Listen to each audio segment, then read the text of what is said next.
Hello? Can you hear me?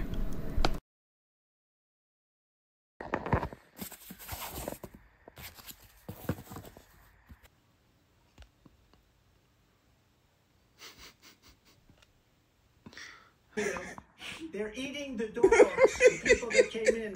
They're eating the cats. They're eating the pets of the people that... Hey, my name's Brock, and I'm here to see if a normal person can win $1 million playing DraftKings, daily fantasy, best ball. I'll take you through my progress, my stats, good, bad, ups and downs. Stick with me. In best ball, right, you draft 20 players. You get assigned a random draft order to you against 11 other people, so 12 people in total, and you draft 20 players. It's just like a regular fantasy draft. 1 full point PPR. That's really it that stands out from like the formula layout of it. My goal was I wanted to see if a normal person could win the $1 million prize, because obviously you hear about these, like, it's like the stats are on DraftKings, but it's like 3 or 4% of people win 96% of the money. They do that just by like entering, they're robots, computer systems, algorithms, right? All of that. So I didn't necessarily think that I was going to outperform them, but my goal was, if I get enough luck and the same amount of odds that they have, how will my outcome be? So the tournament that I focused on was the $20 $15 million top prize, 1.5 million to first. It's what all the advertisements, I mean, you've seen the advertisements for DraftKings Best Ball, but it had a max entry of 150. So I did 150. I mentioned this earlier, but in Best Ball, you don't set lineups. There's no waiver wire. There's no trades. There's no nothing. The team you draft is the team you get, and whoever scores the highest points. So you have one quarterback, 2 running backs, 3 wide receivers, 1 tight end, 1 flex. And that's your lineup for.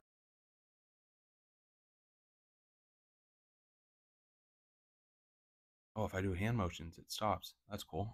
Let's see if it works again. That's it for the year. I wonder why it stopped. I don't know.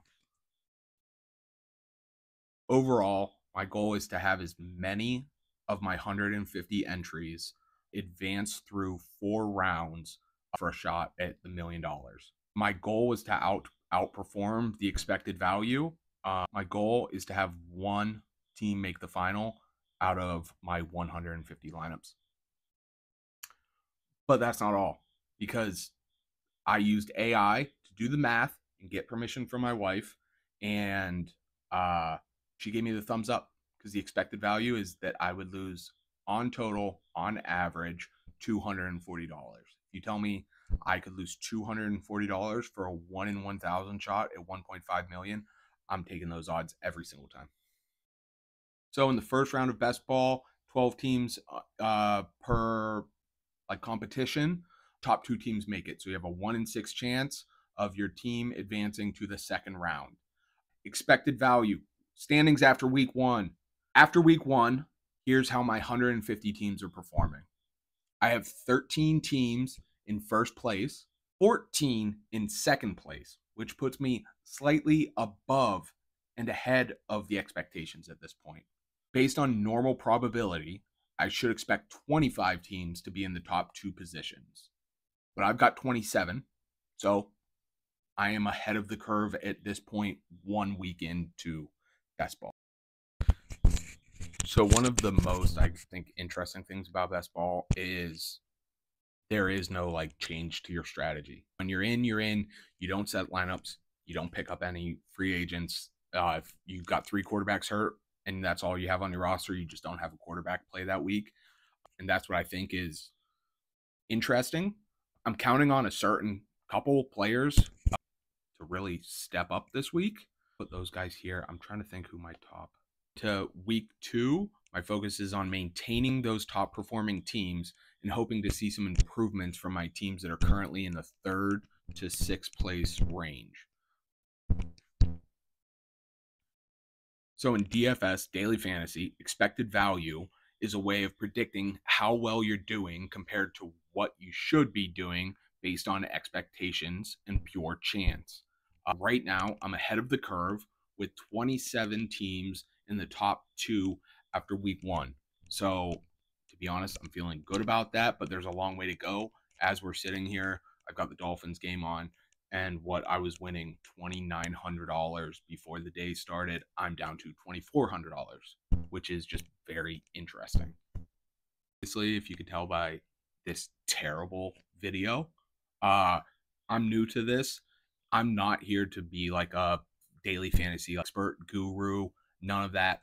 The players I did as much research as probably above average more research than like people do on fantasy. I tried to find out who some sleepers were. Obviously, I have a bunch of guys, that I was excited about who came over from college last year. I think Bucky Irving is my top like exposure. I think I have him in 20%, which is like $500 or $600. So to see him carry the ball last week was very exciting. But I also have JJ McCarthy for like $400, and he's never going to see the field. So I'm interested. If anything, this is an experiment. Obviously, the math was that I was going to lose $224 coming into this with the freebies, the promos. I've already gotten over $500 worth of value back. So I'm plus EV. I'm playing with house money as long as the math works out to be the math. And hopefully I have a 1 in 1,000 chance for $1.5 million on week 16 of the NFL, which is just a dream. So tune in next week to see if I can keep outperforming expectations or if some of my teams are going to start and fall off, to see if a regular person like me can win $1 million. This is so weird to say, but please like,